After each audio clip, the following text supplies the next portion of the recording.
Olá! O tema da nossa aula de hoje é muitos tipos de música. O termo tipo realmente é muito amplo e vago, mas ele serve exatamente para o que a gente vai trabalhar nessa aula hoje. Realmente existem muitos tipos de música. Música feita em diversas situações, por diversas pessoas, com muitas intenções, várias formas musicais. Diante de toda essa imensidão de tipos de música, a gente precisa organizá-las para ficar mais fácil de trabalhar dentro de sala de aula. Se nós fôssemos pegar todas essas formas musicais e esses tipos de música que existem e classificar, nós faríamos primeiro uma grande classificação, um grande conjunto, que seria o dos gêneros musicais. Esses gêneros musicais são 5. A música folclórica, a música étnica, a música popular, a música erudita e as músicas criadas pela indústria cultural. Dentro desses 5 gêneros, nós ainda temos uma outra classificação, o das músicas religiosas e as músicas profanas. Vamos começar conversando sobre as músicas religiosas. Como o próprio nome já diz, são as músicas ligadas à religião. Não interessa qual religião, basta que a música tenha um tema religioso, sirva para orar, agradecer, pedir proteção, enfim, tenha uma relação com alguma religião. Creio que todas as religiões possuem músicas.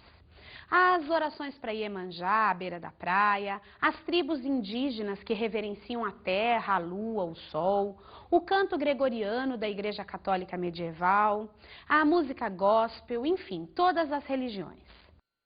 Não cabe, nas aulas de música, escolher determinada religião para trabalhar. Nós temos que trabalhar com a diversidade de religiões que a nossa turma de crianças oferece. No nosso país, cada um é livre para ter a religião que quer. Portanto, é muito importante que o professor valorize as diferenças e trabalhe com elas em sala de aula. Vocês podem ouvir músicas de diversas religiões que estejam presentes na sala ou não, conversar sobre as músicas, analisar os elementos formais, as formas de composição, quem é o compositor, quando ela foi feita, quando é cantada, enfim, analisar, apreciar e produzir as músicas religiosas com as quais as crianças têm contato. É muito importante ressaltar a diferença. Pode ser que aconteçam conflitos dentro de sala, essa não é a minha religião, minha mãe não me deixa ouvir tal música. Mas para nós o que interessa é que a música religiosa está presente nos grandes 5 gêneros e em todos os períodos da história da música.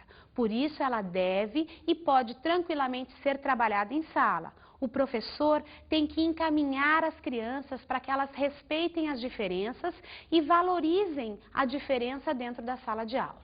Além do canto-chão medieval, que é muito conhecido, muitas outras formas musicais dentro da música erudita são religiosas. Nós vamos ver uma delas, que é o oratório. O oratório é uma forma musical, é um tipo de música, tá? Que tem temas religiosos. É como se fosse uma ópera, mas ela não é encenada.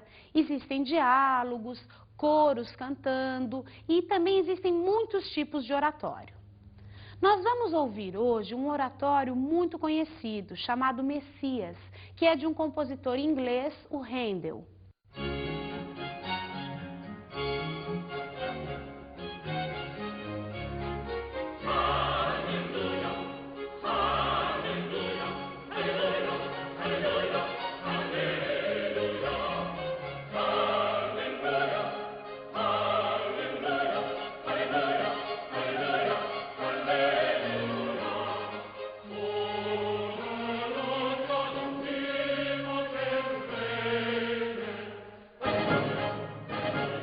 Para Handel, oratório significava habitualmente uma obra dramática em 3 atos, sobre um tema bíblico, com uso destacado do coro, executado em forma de concerto num teatro.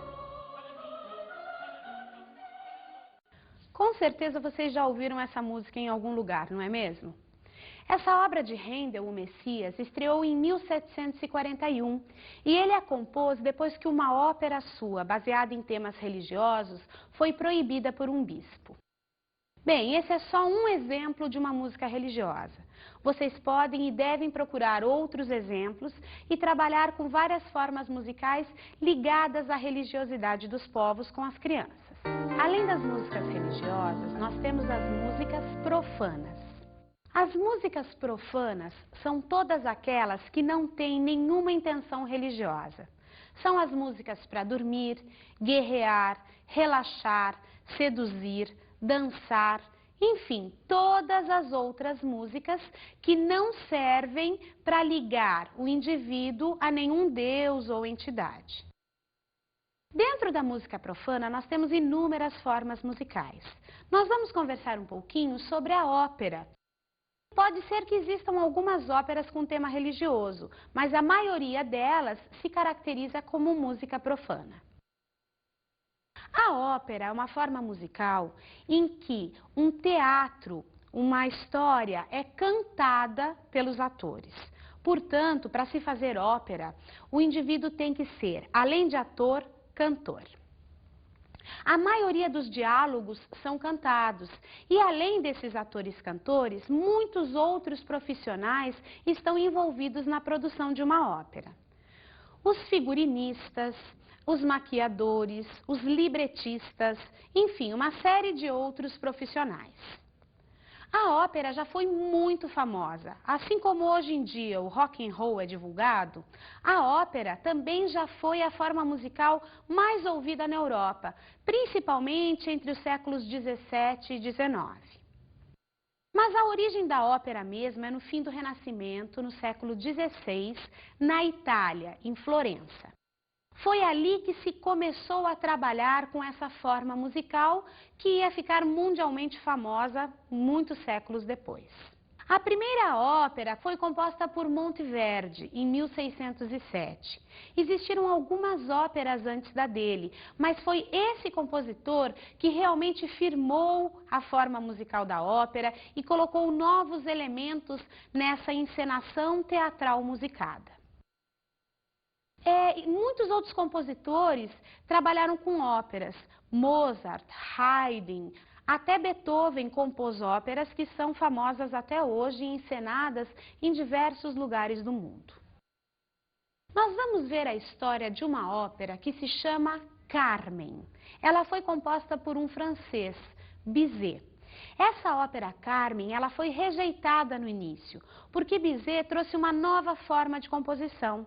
Naquela época, as pessoas estavam muito acostumadas a ver óperas só de divertimento, óperas leves, com textos cômicos, as chamadas óperas bufas. E Bizet traz para o palco uma verdadeira tragédia, com uma música muito intensa e sombria, o que faz com que o público rejeite a obra de Bizet num primeiro momento. Isso foi tão importante que Bizet ficou traumatizado, entrou em depressão depois da estreia da ópera e morreu 3 meses depois de doenças do coração. Mas tragédias à parte, vamos ver como que é a história de Carmen, que já foi transformada em filme, em livro e é muito famosa no mundo inteiro. A história é de uma mulher, uma cigana, passional, muito fervorosa, que trabalha numa charutaria. Nessa charutaria, ela arranja uma briga com uma companheira de trabalho. No meio de toda a confusão, chegam uns soldados para prendê-la. E dentre esses soldados está Dom José. Dom José deveria prendê-la e levá-la para a cadeia, mas Carmen seduz Dom José e ele acaba deixando ela ir embora.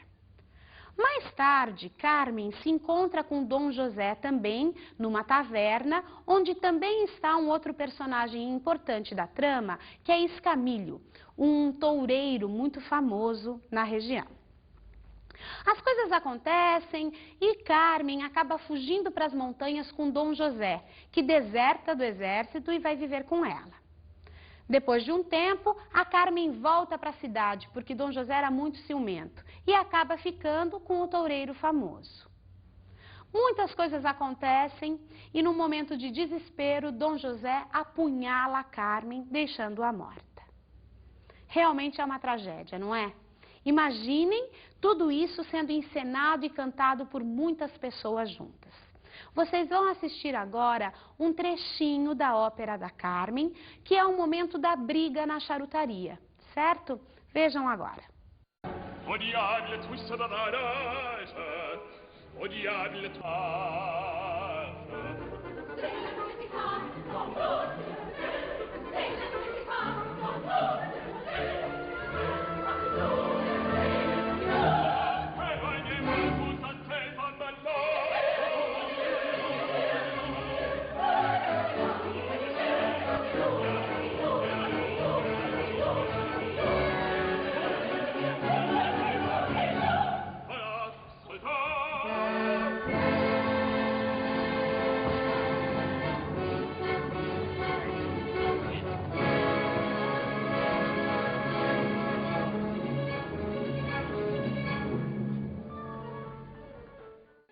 Interessante, não é? Vocês podem levar outros exemplos de ópera para ver ou ouvir com as crianças. Com certeza elas vão dar risada, porque o jeito que os cantores cantam é muito diferente para elas. Aproveitem esse momento de bom humor, né, de divertimento e passem informações sobre a forma musical da ópera, um pouquinho da história. Tentem cantar com as crianças imitando o jeito dos cantores de ópera, né? Não faz mal que todo mundo esteja dando risada. No primeiro contato com a ópera vai ser assim. Num segundo momento, as crianças já vão ficar mais envolvidas com o trabalho.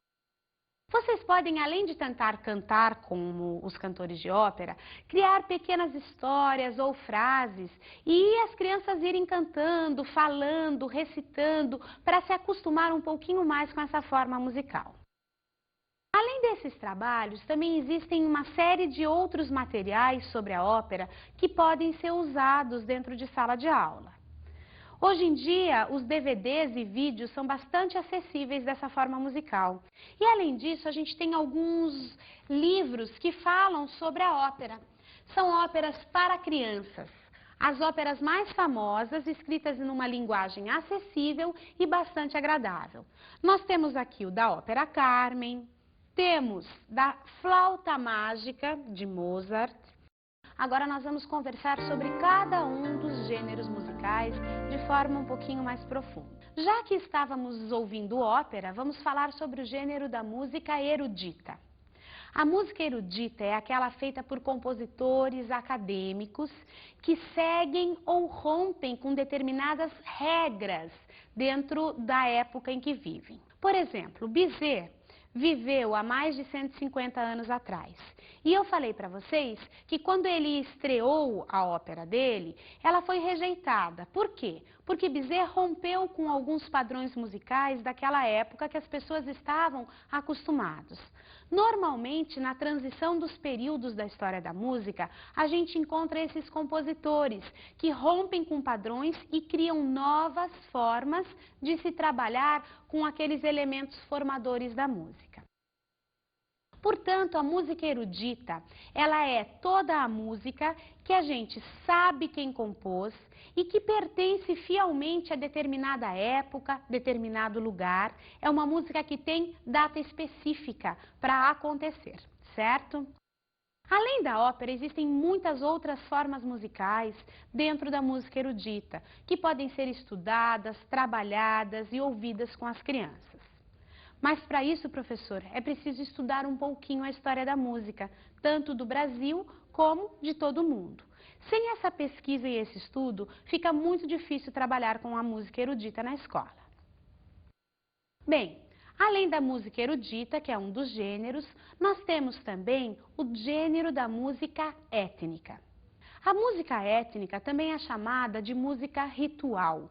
Ela é a música feita pelas tribos indígenas, os povos australianos aborígenes, povos asiáticos, enfim, é a música feita por povos mais primitivos, que trabalham com a forma musical há séculos da mesma maneira. Apesar da maioria dessas músicas terem um caráter ritual, um caráter religioso para esses povos, nós também encontramos dentro da música étnica outras formas musicais ligadas ao divertimento ou ao ensinamento.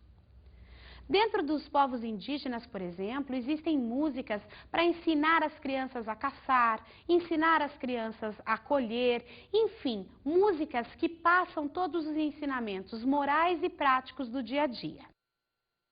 Agora nós vamos ouvir uma música de divertimento, uma música feita por uma tribo africana chamada Baiaca. Essa tribo, quando as mães e os filhos vão tomar banho no rio, tocam fazendo percussão na água.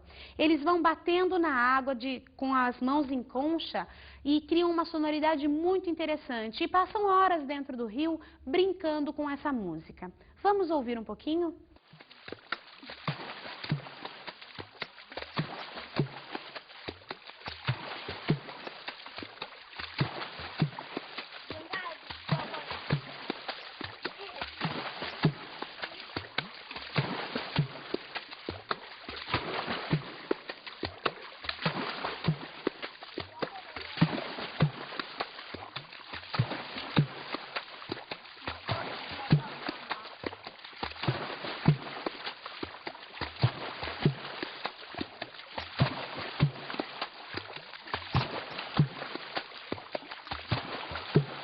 É claro que nós não podemos ir em rios ou piscinas com as crianças para praticar essa música dos baiaca de sua forma original. Mas nada impede que num dia de calor, por exemplo, a gente pegue aquelas garrafas de refrigerante descartável de plástico, encha de água e ponha até outros objetos dentro e trabalhe com chocalhos de água. Utilizar a sonoridade da água e de outros elementos da natureza é uma forma de se trabalhar com a produção musical na música étnica. Cuidado com aquele instrumento que enche em garrafinhas com quantidades diferentes de água e se percute. Aquele instrumento não tem uma relação direta com a música étnica e, além disso, ele é bastante perigoso. Criança batendo em garrafa de vidro não é uma atividade muito recomendada, principalmente para a educação infantil e ensino fundamental. Bem, além da música étnica, nós também temos a música folclórica. Na nossa concepção, o folclore de um povo, ele vai estar englobando todas as crenças, os costumes, a culinária, a maneira de se vestir, a arte, a música, enfim. O folclore vai estar englobando toda a cultura de um povo. Dentro de toda essa cultura, a gente também tem as manifestações musicais, as músicas folclóricas. Nós estaremos nos referindo à música folclórica como aquela música que não se sabe quem compôs, ela não tem um autor definido. Além disso, ela é fruto da vivência das comunidades, dos povos. Ela surge no meio do dia a dia de povos do interior ou do litoral. Isso é, ela não é uma música característica das cidades. Atualmente existe uma grande discussão em relação ao termo folclore. Alguns historiadores e alguns estudiosos acham que o termo folclore ele já está ultrapassado e ele assumiu um certo caráter pejorativo. Esses historiadores substituem o termo folclore por cultura popular. Nós aqui não estamos muito interessados nessa discussão. O que interessa é que o professor busque músicas folclóricas, estude, aprecie e produza essas músicas que fazem parte do cotidiano dos povos. Não é necessário que as músicas folclóricas sejam apenas aquelas músicas infantis, as cirandas ou as músicas mais conhecidas. O folclore dos adultos também pode ser explorado pelas crianças sem dificuldade nenhuma. Existem algumas músicas folclóricas que estão relacionadas ao trabalho, são as canções de trabalho. Essas músicas surgem enquanto os povos estão trabalhando na colheita, nas festas religiosas, enfim. Enquanto está se trabalhando, a música surge para quê? Para ajudar a aliviar o cansaço, para manter o ritmo do trabalho e também para que as pessoas possam se expressar até mesmo quando estão trabalhando. Nós vamos ouvir uma música agora que se chama Coafubá e ela é bem característica da região sul do Brasil. Essa música mostra como as mulheres que produzem o fubá vão cantando e trabalhando na sua lida diária.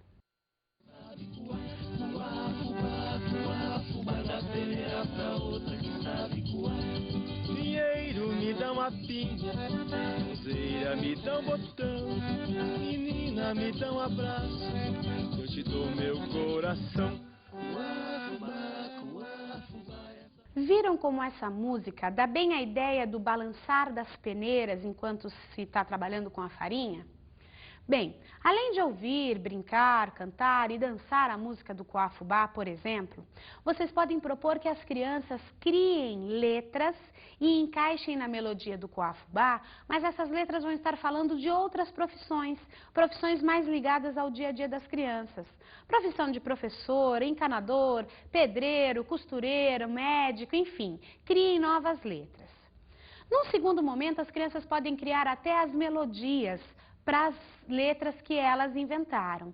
Com certeza, elas vão criar canções de trabalho muito interessantes dentro da escola. Bem, além das músicas folclóricas, a gente também tem o gênero da música popular. A música popular é a característica dos centros urbanos, é a música feita nas cidades. Ela tem um autor definido e normalmente um certo apoio da mídia. As pessoas ficam sabendo dessa música de alguma forma, ou pela TV, ou pelo rádio, discos, CDs e etc. Aqui no Brasil a gente chama de MPB, Música Popular Brasileira. Entre os compositores mais famosos e conhecidos, a gente tem o Chico Buarque, Caetano Veloso, Arnaldo Antunes, Rita Lee, Ney Matogrosso e uma série de outros compositores. É importante ressaltar que a gente não precisa trabalhar só com a música popular infantil, feita diretamente para as crianças. Qualquer música popular cuja letra seja acessível às crianças, elas consigam compreender a letra da música, pode e deve ser usada dentro de sala de aula. Nós vamos conversar agora sobre a música popular lá na sua origem, uma música antiga da MPB. Chiquinha Gonzaga foi uma compositora que nasceu em 1847, no Rio de Janeiro. Naquela época, as mulheres não podiam trabalhar com música. As mulheres que estudavam música tinham que ficar tocando piano nas salas de visita para sua família. Não podiam sair e tocar para um público, por exemplo. Mas Chiquinha Gonzaga era uma revolucionária. Ela queria e amava a música acima de tudo, brigou com muita gente, lutou tanto que se tornou uma compositora famosa e trabalhou até com composições para teatro, coisa que na época era inadmissível para uma mulher. Em 1899, ela compôs para um grupo de carnaval uma marcha bastante conhecida chamada Abre Alas. Vamos ouvir um trechinho dela? Abre alas que eu quero passar, oh, abre alas que eu quero passar. Eu sou da lira, não posso negar. Eu sou da lira, não posso negar.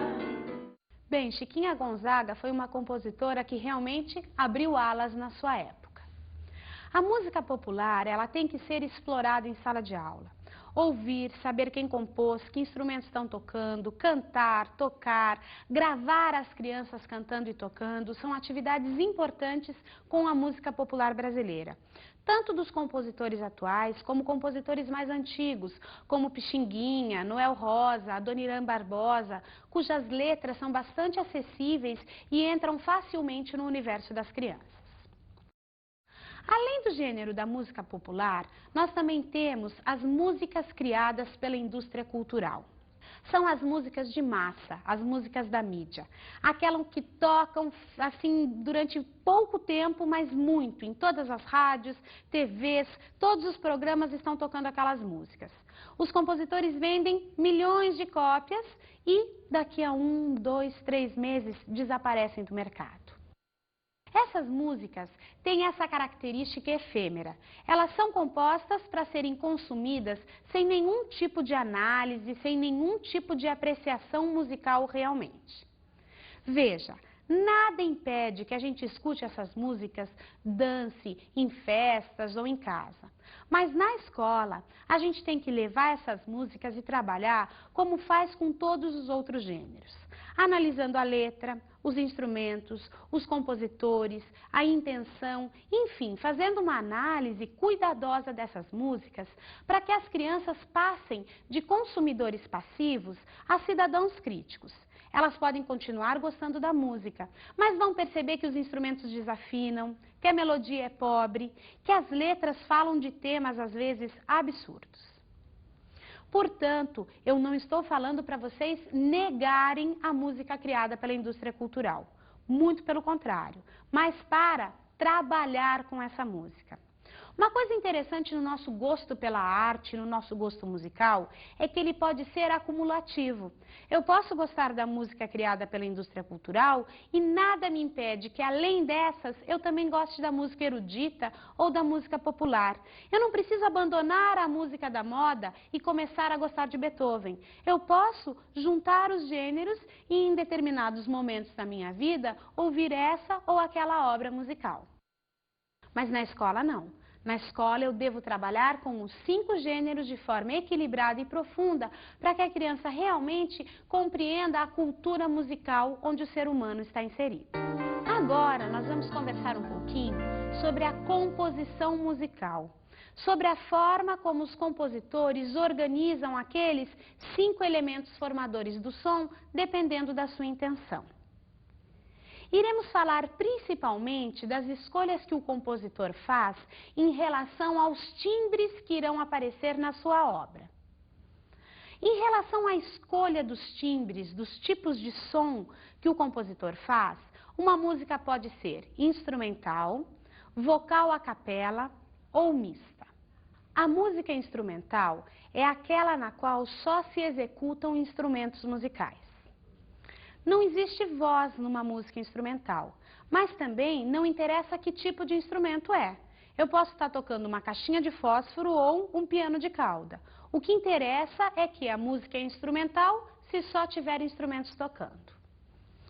Não é necessário ter instrumentos de grande qualidade ou grande variedade de instrumentos na escola para trabalhar.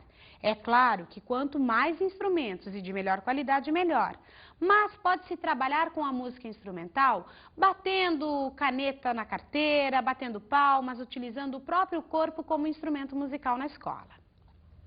As músicas de orquestra, as músicas para piano, concertos, sinfonias, são exemplos de músicas instrumentais.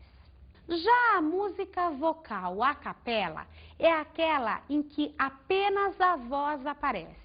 Não existe nenhum tipo de acompanhamento instrumental, só a voz.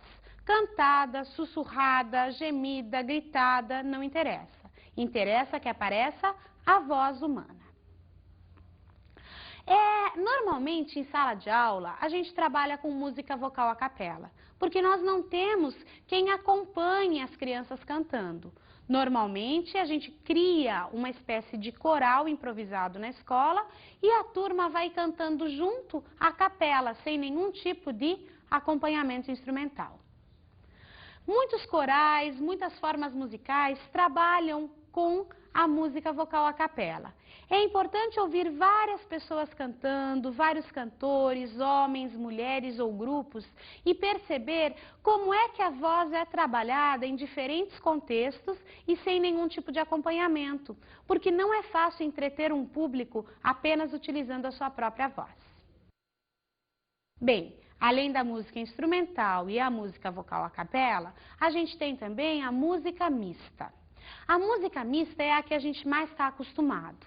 A música onde aparecem os instrumentos musicais e a voz, onde esses 2 timbres se misturam. A maioria das formas musicais que estamos acostumados a ouvir são músicas mistas, em que se misturam voz e instrumentos dos mais variados tipos e estilos.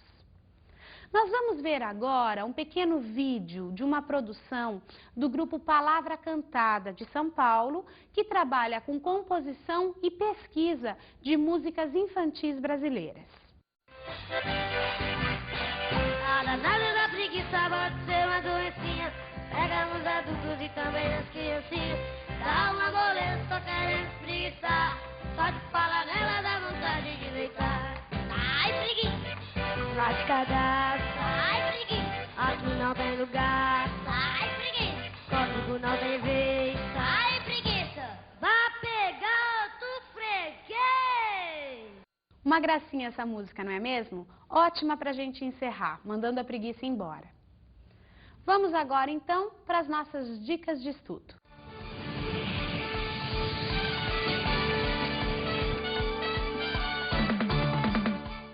Como dica de estudo para hoje, eu sugiro que vocês leiam o livro Guia da Ópera. Ele é bastante acessível e conta de forma resumida a história de muitas óperas.